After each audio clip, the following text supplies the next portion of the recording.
Сегодня я прочитаю две истории с вами о встрече человека с дьяволом. Одно из книги «Бытие», 3 глава. Другое место Писания из книги Матфея, 4 глава. Знаете, да, эти две истории?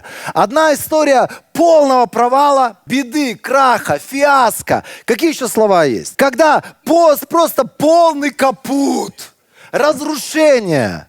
Потому что человек неправильно себя повел. А другое место Писания – это место силы, это место, где вышел оттуда тот, который встретился с тем же самым искусителем и в силе Божией служил другим людям. Итак, давайте Бытие, 3 глава почитаем с вами. История, как я уже говорил, очень-очень знаменитая. Из всех диких зверей, которых создал Господь Бог, самым хитрым был змей. Он спросил женщину: правда ли Бог сказал, не ешьте ни с какого дерева в саду? Женщина ответила змею: мы можем есть плоды с деревьев сада, но Бог сказал, не ешьте плодов с дерева, которое посередине сада, и не трогайте их, иначе вы умрете. Нет, вы не умрете, сказал змей женщине. Просто Бог знает, что когда вы съедите их, ваши глаза откроются, и вы станете как Бог, познав добро и зло. Тогда женщина увидела, что плод дерева был хорош в пищу и приятен на вид, и что дерево было желанно, как источник мудрости. Она взяла один из плодов и съела. Она дала плод и мужу, который был с ней, и он ел его. Старая история. Вы все эту историю знаете. Другая история. Встреча, если можно так назвать человека, но Сына Божьего, скажем так, лучше. Сына Божьего с тем же самым змеем, который был хитрее всех людей на земле, хитрее всех созданий на земле. После 40 дней и 40 ночей, проведенных в посте, Иисус почувствовал сильный голод. Тогда искуситель подошел и сказал ему: если ты Сын Божий, то прикажи этим камням стать хлебом. Но Иисус ответил: написано, не одним хлебом живет человек, но и каждым словом исходящих из уст Божьих. Затем дьявол поставил Иисуса на самый верх храма, святого города. Если ты Сын Божий, сказал он ему, то бросься вниз. Ведь написано же, своим ангелам повелит о тебе, и они понесут тебя на руках, чтобы ноги твои не ударились о камень. Иисус ответил ему: написано также, не испытывай Господа Бога твоего. Тогда дьявол привел его на очень высокую гору и показал ему все царства мира во всем их блеске, и сказал ему: все это я передам тебе, если ты падешь и поклонишься мне. Тогда Иисус ответил ему: прочь от меня, сатана, ведь написано, поклоняйся Господу Богу твоему и служи Ему одному. Тогда дьявол оставил его, а к Иисусу приступили ангелы и служили Ему. С этого момента началось служение Иисуса для народа. Библия говорит, Он вышел оттуда в силе Божьей для того, чтобы творить чудеса. Это интересная история, она связана с тройным искушением. Есть одно место Писания. Знаете, вот это место Писания, 1 Иоанна, 2 глава. Очень просто вот это место Писания, оно подводит черту, резюмирует то, что происходит между человеком и дьяволом каждый день. Каждый день. Это не исключение в твоей жизни, не исключение в моей жизни. Это касается каждого человека. Человек, который сегодня находится в теле, так или иначе соприкасается с царством тьмы. И из этого царства тьмы приходит искуситель, который всегда давит на 3 кнопки. Вот здесь они написаны: не любите этого мира, не того, что в мире. Кто любит мир, в том нет любви к Отцу, потому что все, что есть в этом мире. И погнали. Первая кнопка – желание плоти, желание глаз и житейская гордость. Когда мы читаем это место Писания, здесь Иоанн продолжает, что эти вещи, они всегда не от Отца, они приходят от мира. И все эти мирские желания пройдут, но тот, кто побеждает, я расширенный перевод даю, кто преодолевает и побеждает эти искушения, исполняет Божью волю и живет вечно. И вот здесь Иисус, Он показывает то, что происходило в Эдемском саду, то фиаско, которое потерпел человек там, в Эдемском саду. То же самое фиаско человек сегодня переживает вне Христа, вне Бога. Он показывает новый путь, что нужно делать с этими искушениями. И смотрите, здесь написано так: похоть плоти, ну здесь переведено как желание, похоть плоти. Вот вообще слово похоть – это страстное, неуемное желание чего-то, и я добавлю от себя прямо сейчас. Это страстное, неуемное желание прямо сейчас. И вот здесь написано, что 3 кнопки существуют. Похоть плоти, похоть глаз и гордость житейская. Вспомните Еву. Он говорит, посмотри. И он заставляет ее увидеть, насколько в Библии написано, прекрасен этот плод. Он прекрасен. Она глазами своими начала это все видеть, что это желанная вещь. Это то, что необходимо прямо сейчас. Знаете, что такое похоть? Это когда ты начинаешь просто игнорировать все возможные запреты, ограничения, потому что это тебе надо прямо сейчас. И ты, как говорится, вижу цель, не вижу препятствий.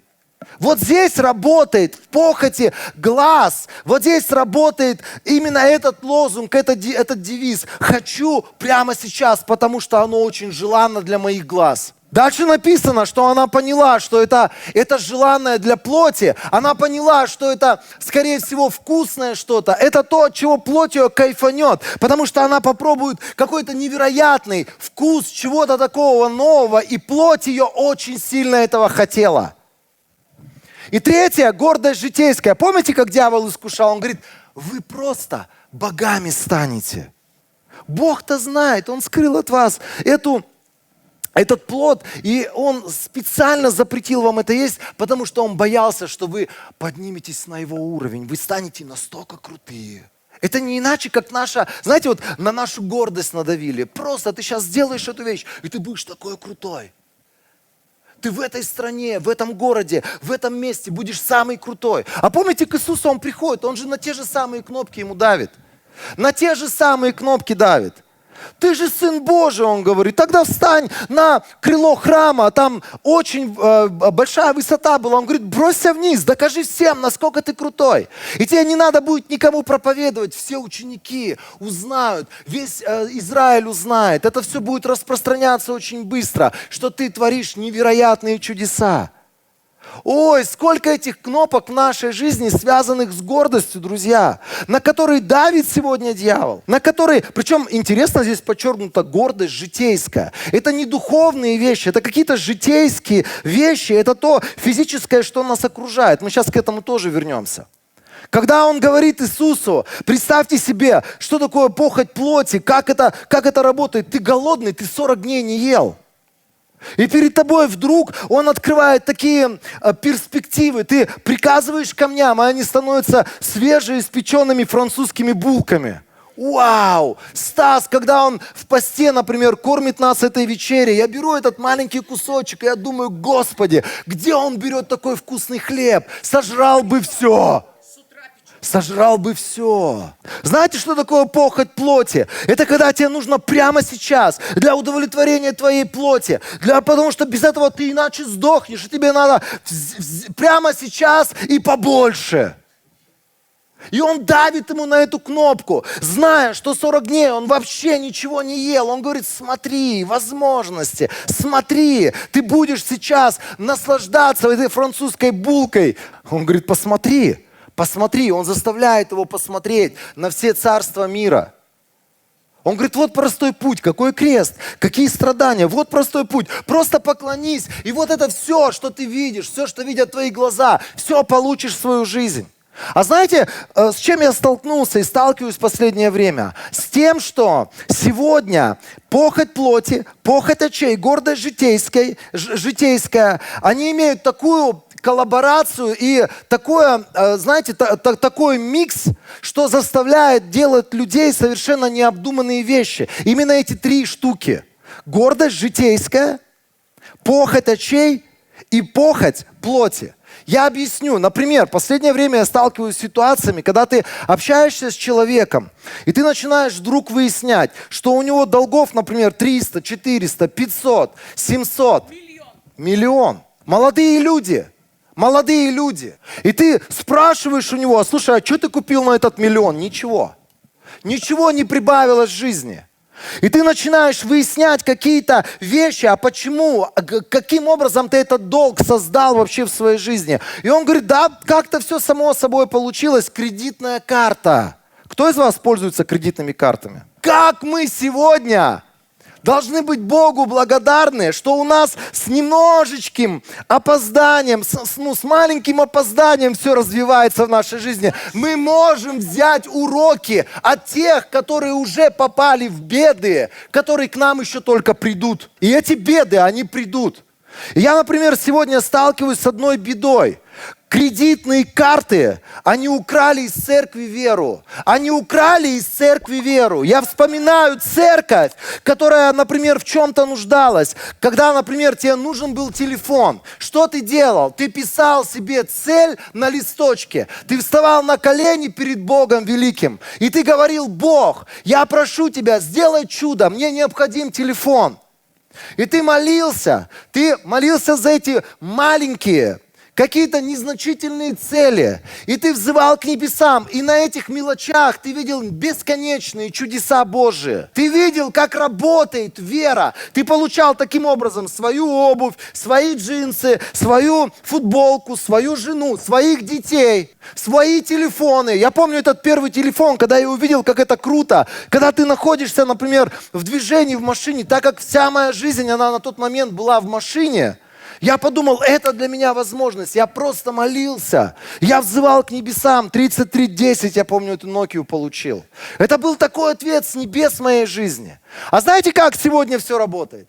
Почему кредитные карты убили веру в людях? А потому что, когда тебе что-то нужно, а денег на это нет, тебе не надо больше молиться. Ты достаешь свою кредитную карту и просто покупаешь прямо сейчас, прямо здесь. Нет у меня никаких преград, есть цель. Прямо сейчас есть осуществление этой цели.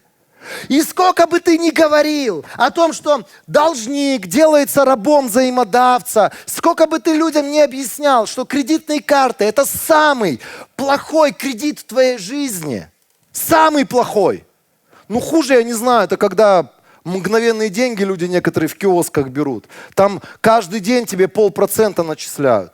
Это надо быть совсем каким-то дуралеем. Под 150% брать деньги. Знаете, сегодня мы должны понимать, вот они, у нас есть 3 кнопки, на которые давит дьявол.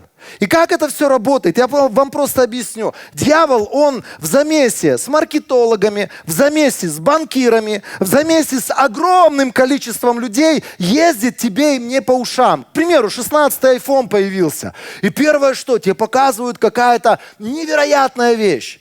Что ты без нее просто, прям вопрос, как ты выжил и как ты вообще дожил до сегодняшнего дня без этой штуковины. И когда ты на это смотришь, у тебя глаза становятся настолько большие, и желание в сердце настолько огромное, как некоторые говорят, почку бы продал. Безумие происходит. И ты когда смотришь на этих людей, которые не заработали на этот iPhone, у которых просто, даже если он будет год копить, у него шанса нет купить этот iPhone, он бежит, берет кредит, берет какие-то моментальные там деньги, оплачивает кредитной картой и вешает вот такое ярмо. И это уже не 16-й iPhone. Это петля номер 16. Что такая? Вы понимаете, о чем я говорю? Похоть плоти, похоть очей, гордость житейская. Как же так? Сегодня у тебя зазвонит телефон в сообществе, а ты вытащишь, а там какой-нибудь у тебя пока, мока, кока. И тебе так стрёмно от того, что все нормальные ребята, а ты с какой-то кокой непонятной. И тебе вот эта гордость житейская, она просто кричит, да ты же конкретный. Ты же лучший из лучших. Ты не можешь с этой кокой больше ходить. Иди прямо сейчас и реши свои вопросы. И это касается всего, ребята. Это касается всего. Ты общаешься с людьми, например, у него миллион долг по кредитке. И ты спрашиваешь, как это произошло? А что, как? Я просто выхожу на улицу, смотрю, кофе с собой. Надо кофе с собой. Взял кофе с собой, его себестоимость 25 сомов, там оно стоит 200.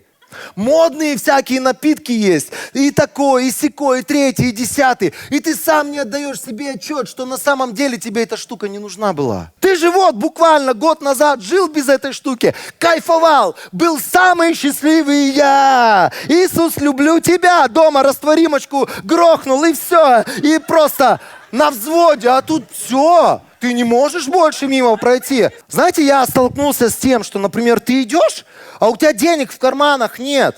У тебя нет возможности, например, купить что-то прямо сейчас себе. Но так как ты идешь, гуляешь, ты вроде бы как бы много километров находил, тебе надо пить что-то. И ты заходишь куда-то, и ты думаешь, ну что, давай я буду пить здесь что-то.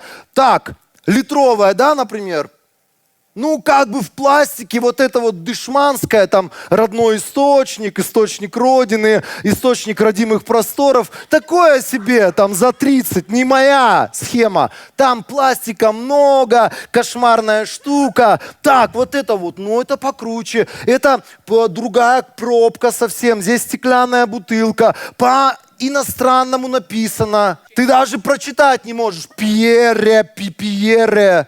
Там другой ценник, ты такой, да что там для здоровья, ничего не... Это гордость житейская, друзья, и там одна и та же вода налита. Но ты выходишь из магаза, и вот с этим Пьеро вот так вот, он идет впереди тебя, и ты всем пока, не дай бог такому человеку купить какой-нибудь, там, я не знаю, Гуччи или Прада. Сначала Гуччи входит, а потом он за ним доходит. Знаете, мы странные ребята, мы питаемся не тем, что Бог сделал для нас и кем мы являемся во Христе. Мы питаемся тем, что на нас надето. Какие там вещи мы одеты сегодня. С нами странная штука происходит. У меня там обуви куча дома, но если признаться, например, половина это из секонд-хенда. Самые лучшие вещи, которые я сегодня ношу и кайфую, они из секонд-хенда.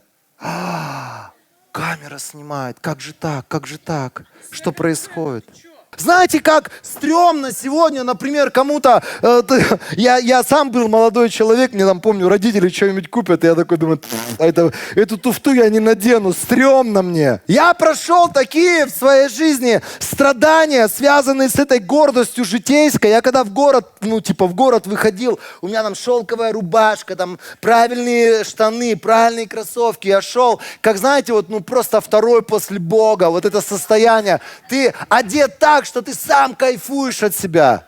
И я помню, ситуация со мной была, как Богу приходилось мне носом вот в эту вот гордость житейскую тыкать и говорить, сынок, не от этого ты должен питаться, а другими вещами ты должен питаться. Я помню, мы работали, Московская Логвиненко, республиканская больница там есть, кто-то, может быть, знает это место. В то время я работал в одной христианской бригаде строителем. И я помню эту ситуацию, знаете, там все мужики постарше меня, лет на 5, 10, 15, а я там типа самый молодой. И самый молодой, самый красивый, самый сильный. И мне говорили, а ты такой приходишь туда в красивой одежде, переодеваешься, потому что, там закрытое такое место, где ты работаешь, тебя никто не видит в этой переодетой чмошной одежде. И тут мне эти ребята говорят, берешь 2 ведра, и вот так вот по Московскому, вон туда, в сторону Белинска идешь, там у нас другая бригада работает, и оттуда там что-то я должен в этих 2 ведрах был принести. Я говорю, в смысле?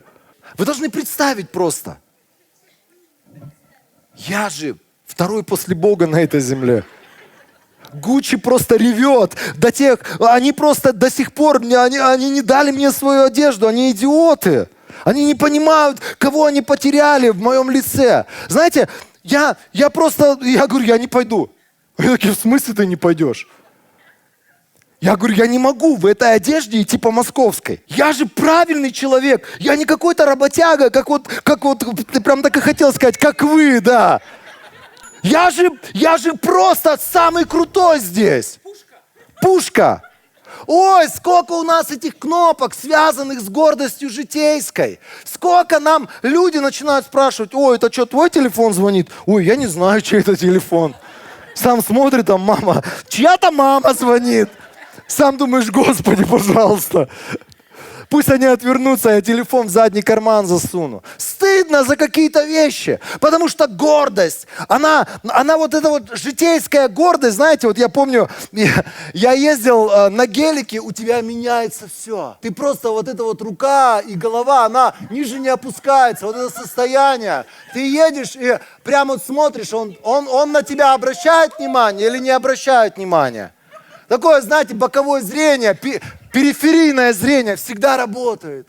Ты вот прям впитываешь вот это вот все. Внимание. Ты экстаз определенный, прям вау.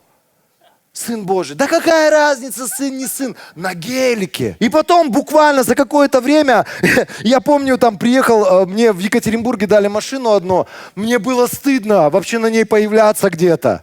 Это была машина, мало того, что она была вообще плохая машина, она была вся побитая, она еле ездила, там тряслась, непонятно как гудела. И я помню, там поехал на встречу с одним человеком, я ее припарковал где-то там. И такой, пришел пешочком, типа, тара-та-тара-тара-там. Мы там о чем-то побеседовали, он говорит, а ты где припарковался? Я говорю, да я в другом месте.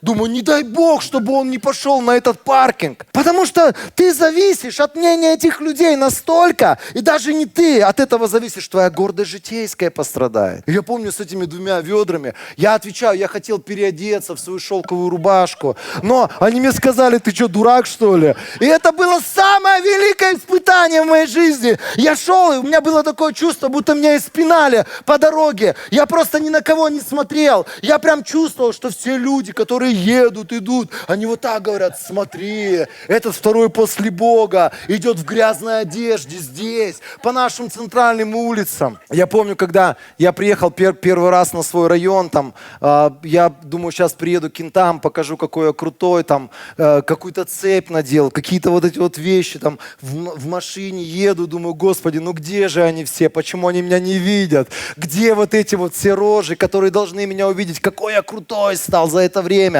пока я верующий. И ты ловишься на этих мыслях и думаешь, Господи, как мы этой гордостью житейской питаемся, как нас банки на этом ловят, что без этого ты просто не проживешь. И Он показывает тебе, и твои глаза орут, Денис, делай прямо сейчас, это тебе надо.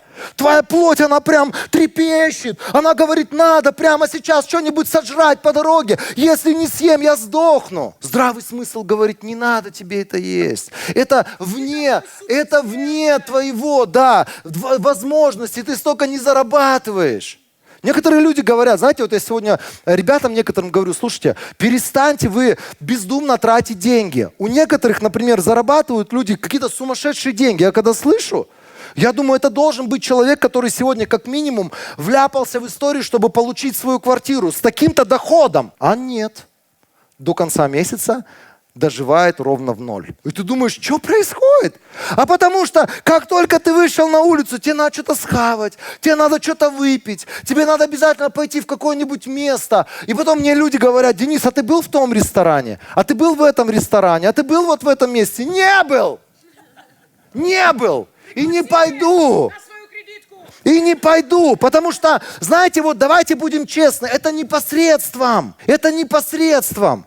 Когда ты зарабатываешь, к примеру, там 80 тысяч, 100 тысяч, и из них 90% ты тратишь кофейни, кабаки, шмабаки, вот на это все. Если ты будешь умный сегодня человек, который просто немножечко здесь подвязал, или как, прикрутил свою плоть, здесь свои глаза прикрутил, здесь свою гордость житейскую чуть-чуть прикрутил ее.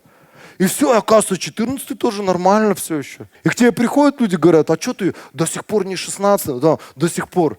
Да, 12 меня вообще вот устраивает. Знаете, меня одна вещь уникальная потрясла. Я смотрел, как один миллиардер, который говорит, я каждую секунду зарабатываю там сколько-то тысяч долларов, каждую секунду.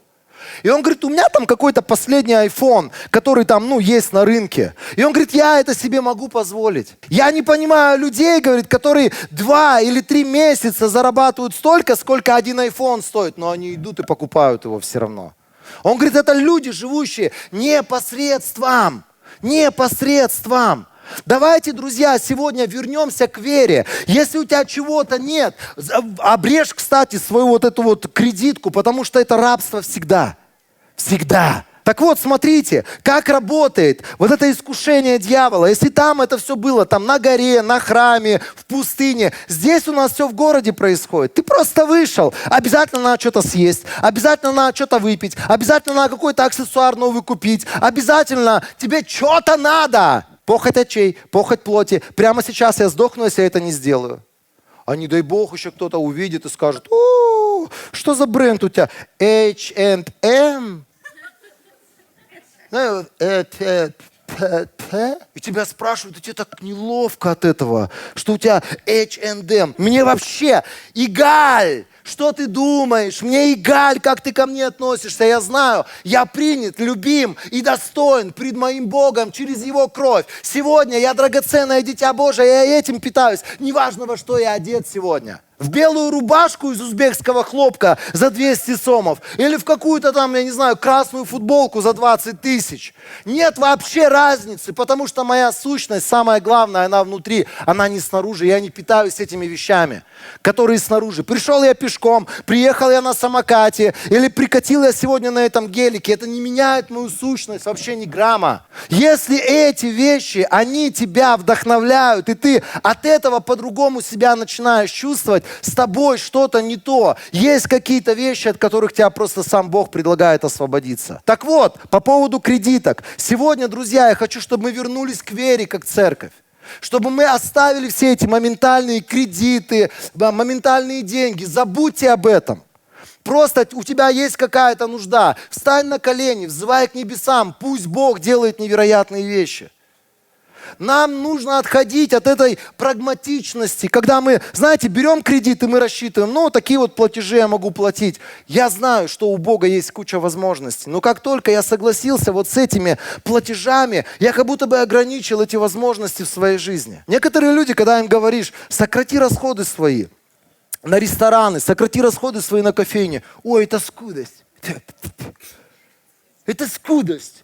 Я могу себе позволить, я там, я царь. Ну, давай так. Ты можешь быть царем, 10 лет получать по 200 тысяч, по 500 тысяч, и в конечном итоге через 10 лет 2 миллиона долгов иметь, и ничего в твоей жизни не будет. А можешь быть разумным человеком, который сеет для Господа, который, знаете, скудость в чем проявляется? Не в том, что ты сегодня выбрал между дорогой едой и самой дорогой едой. Ой, самое дорогое, это мое, я же царское дитя. Там и там одно и то же. Там и там одно и то же. Просто это французское название какое-то. А это просто там булка с маком. И ты такой, я буду есть, я же достойное дитя Божие. Разницы нет. В чем скудость наша на самом деле? Скудость наша в даянии. Наш же Бог иногда призывает поделиться, благословить, посеять, пожертвовать что-то. Вот здесь у нас вся скудость проявляется. Вот здесь мы торгуемся с Богом за каждые 10 сомиков. Кофе, который у вас там подороже, наливай. Когда Бог говорит, пожертвуй, посей, Господь, давай решим так, я уже даю тебе десятины, даю тебе чуть-чуть пожертвований, и завязывай уже. Мы с Богом торгуемся, мы с Богом какие-то дебаты устраиваем. Скудость не в том, что ты купил самое дорогое, и ты такой счастливый вне скудости. Скудость, она проявляется всегда в наших даяниях. В наших даяниях. Я разговаривал с одним служителем, он говорит, я удивляюсь, люди там заработают какую-то сумму денег и потом высчитывают, там 19 сомов 47 копеек я должен. Он говорит, у нас в нашей этой жертвенной коробке куча мелочи лежит. Он говорит, я их не видел, эти деньги уже столько времени, откуда они берутся вообще? Божий народ, настолько он щепетилен в даянии в своем. Там вместо того, чтобы 19,45, ну положи 20. Нет. Я с Богом, у нас там точный учет, у нас там порядок, да. Мы там в порядке. Мы не там порядок пытаемся создать. Мы не там вот пытаемся как-то вот скудость победить. Не в тех вещах. Для себя любимого скудости нет. Дело касается Божьих вещей. Нет. Постой, Господь. Вот твое, вот то, что ты от меня хотел. Все, не надо. Пожалуйста, я хочу, чтобы сегодня вы задумались над этими вещами. Похоть очей, похоть плоти и гордость житейская. Я хочу вдохновить особенно многих молодых людей. Ставьте большие цели вместе с Господом. Но если вы видите, как Бог вас благословляет и приходят огромные финансы, будьте мудрыми людьми. Не меняйте свой прежний образ жизни, не торопитесь с этим. Мне очень понравился один проповедник, который в Соединенных Штатах выпустил книгу, совершенно случайно она стала бестселлером. И он заработал, он говорит, сколько-то миллионов долларов на этой книге заработал. В Америке, прикиньте, можно на проповедях зарабатывать. Так вот, он говорит, я просто, когда эти деньги начали течь в мою жизнь от этого издательского дома, он говорит, когда эти деньги начали перечислять, я получил от Бога слово, не меняй образа жизни. Не торопись покупать новую спортивную тачку, не торопись пятиэтажный дом себе там мастырить как-то. Просто не меняй образа жизни вообще ни на грамм. И когда эти деньги стали приходить, Бог ему начал говорить, куда пожертвовать, как этими деньгами правильно распорядиться, как эти деньги правильно вложить, чтобы они приносили еще большее благословение в его жизнь. И он говорит, сколько людей, когда деньги приходят в их жизнь, как американские баскетболисты, деньги пришли, эти боксеры, да, деньги пришли какие-то сумасшедшие, все, у него 12 пар часов там на руках, это не прикол, он прям так и ходит. У него там кроссовки по 40 тысяч долларов, на которые ты смотришь, думаешь, за что? Но они единственные. Там Луи Виттон просто отдыхает, он в коллаборации с каким-то Генри, там сумасшедшим, там с какого-то острова. Не слышали? Нет, не слышали. И ты смотришь на этих людей и думаешь, зачем? Похоть плоти, похоть очей, гордость житейская. Друзья, в вашу жизнь будут приходить благословения, будьте мудрыми. Правильно получить от Бога – это одно дело. Правильно этими деньгами распорядиться – это второе дело, которое нужно от Бога мудрость иметь. Богу Божье отдавай. Не будь скудным в вещах, которые касаются дела Божьего. А дальше просто будь человеком умным, расчетливым, человеком, который на всякую ерунду эти деньги не просадит, потому что ты мудрый Божий администратор, который не ведется на то, что ему глаза говорят, на то, что ему плоть говорит. Вот прямо сейчас я сдохну, если ты меня вот этой штукой не накормишь. Я еще никогда не ел. Знаете, вот я одну вещь понял, как в Екклесиасте написано, гнаться за богатством, это погоня за ветром. Потому что всегда кто-то будет богаче, всегда будет кто-то круче, всегда будет кто-то, кто ел не просто мидии, а мидии вот из такого особенного места. И вот это погоня, эта игра, она не заканчивается. Поэтому будьте людьми, которые способны довольствоваться своими мантышками, которые способны довольствоваться теми вещами, которые нас окружают, ставят правильные цели, достигают правильные цели и в правильные цели деньги вкладывают. Я хочу, чтобы в наше собрание вернулась вера. Чтобы вы обрезали свои траты по кредитным картам. Это то, что ты не заработал, это то, чего у тебя нет. Я объяснял людям, вот я иду, например, по улице, у меня нет денег, я не заработал деньги, я не могу просто так войти в магазин и взять бутылку воды. Но кредитная карта мне это позволяет сделать. И я здесь зашел, взял бутылку воды, там зашел, купил себе новую обувь, там зашел, о, прикольная штука, давай-ка куплю для этого, для того. Зачем? Вообще зачем? Это первый вопрос. А второй, непосредственно, у тебя нет денег на это. Не, у меня кредитка. И потом в рабстве. Годами, десятилетиями. И вся жизнь это бесконечное рабство. Потом ты зарабатываешь 1 миллион, отдаешь 2. И ничего не видишь в своей жизни. Потому что ты раб взаимодавца.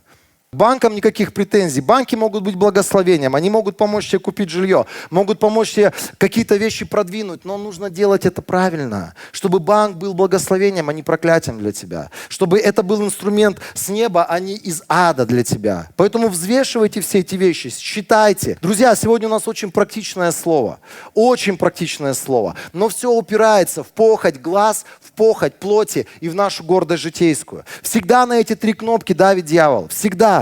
Если ты сегодня не можешь обойтись, вот ты как человек, тебя просто не устраивает та еда, которой ты питаешься, тебе постоянно на чего-то такого необычненькое хочу. И ты тратишь какие-то баснословные деньги на какую-то бурду, от которой потом плохо, ты сидишь в одном месте, и там у тебя просто 2 дня вообще все плохо. Понимаете, да, о чем я говорю? Хорошенького или необычного что-то попробовал. То же самое с глазами. Я не говорю сегодня о порнографии, о блуде. Это все через глаза. Это вообще вещи, которые мы все понимаем, что это мерзость пред Богом. Мы даже об этом не говорим сегодня. Мы говорим о более, может быть, каких-то приземленных, всеми доступных искушениях, которые мы все переживаем. Гордость житейская. Пусть у тебя будет лозунг, тебе все равно, что думают про тебя люди. Тебе все равно, как они на тебя смотрят. На чем ты приехал или пришел, что там у тебя в кармане лежит. Пусть это тебя не питает. Питайся тем, что ты Сын Божий, что Бог за тебя умер, и ты самое драгоценное существо для Него на этой земле.